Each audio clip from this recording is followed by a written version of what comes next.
Welcome back, Chicago. You're listening to Get Down to Business, the show all about small business, jobs, and entrepreneurship. We're powered by our friends at Tandem HR, your solutions center. Check them out online, tandemhr.com. Give them a call, 630-928-0510. How many of you have heard the term iterate? Iteration is the way effective organizations solve problems and achieve goals whose solutions are too complex to be defined in advance.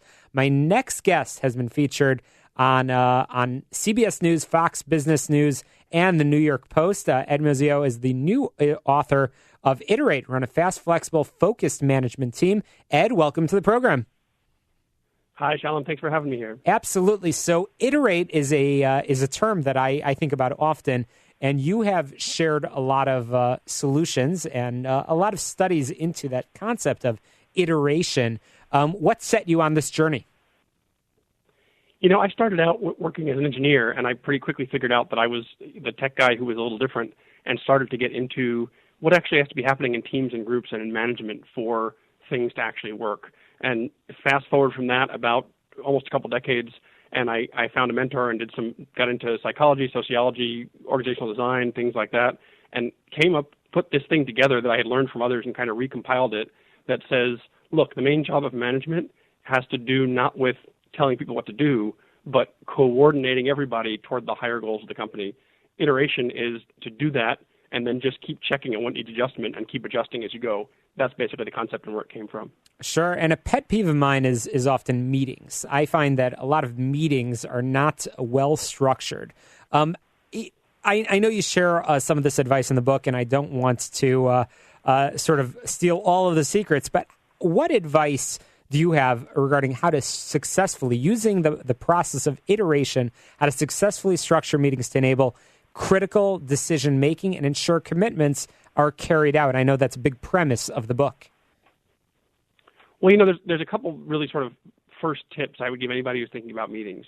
The first is you need to separate your management meetings from your problem-solving meetings. And I don't mean you can't do those in the same room with the same people. I mean, when you're in a problem-solving meeting, you've got a group of people coming together trying to sort out what a problem is and solve it. That's one set of agenda steps. When you have a group of managers who are coming together to oversee the organization and they keep coming back together to make adjustments on that, that's a different kind of meeting. And we see so often in organizations where people try and sort of use the research on group problem solving inside management meetings, and you end up confused because they're just different functions. Once you know what kind of meeting you're in, the second thing is simply purpose and membership. Is the purpose of the meeting clear enough that you can say, this is why we're here today, or this is why we're here every week? And then are the right people, either in the table or online virtually, are they the right people there to make that happen? If you don't solve those two questions, there's nothing you can do right after that. Sure. So, Ed, your approach seems to fit both senior leadership and frontline and middle management in understanding those key behaviors regarding how it sounds like management is a term that's often misunderstood. People think that it's a specific org chart, but it sounds like your suggestion is that the right foundation within an organization is that people are essentially managing each other. Do I have that right? That's right. And if you're a manager, you know, there's an awful lot you can read about what I call managing with a capital ing. And that's, you know, if I have employees, I'm managing, whether or not they're managers.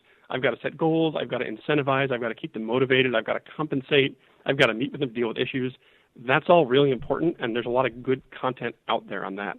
What I notice, though, is there's not nearly enough content out there on what I call management with a capital mint, and that is this group of managers working together to synchronize the organization.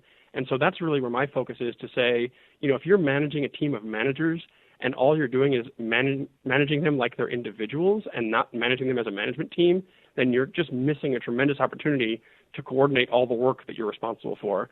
That's really what the book Iterate is about how to get those people to work in a coordinated fashion as your management team, as opposed to just using the tools of managing with a capital ing on them and having them sort of go off in different directions and fight amongst themselves, more or less. Well, in our last segment, I talked to our guests a little bit about New Year's resolutions and things that people can do to set their year off in the right direction. It sounds like you've got some great advice in your new book that can help business owners, big and small, managers, from senior leaders down to those frontline managers in getting their year off to a great start.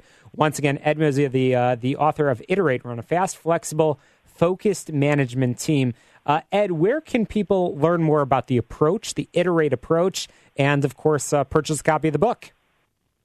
Well, thanks, Shalom. The best place to go is iteratenow.com, and that's just ITERATE now.com. And there are some videos there to learn about the approach. I've actually mapped out kind of the high-level pieces to it there. And, of course, you can buy the book, read some testimonials, and get more into the content and see what you can use. Oh, well, that's great.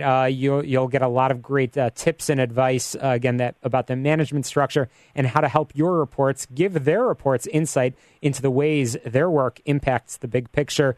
Ed, thanks so much for joining me on the air. Once again, folks can check out that website, iteratenow.com. Good luck with the book, Ed.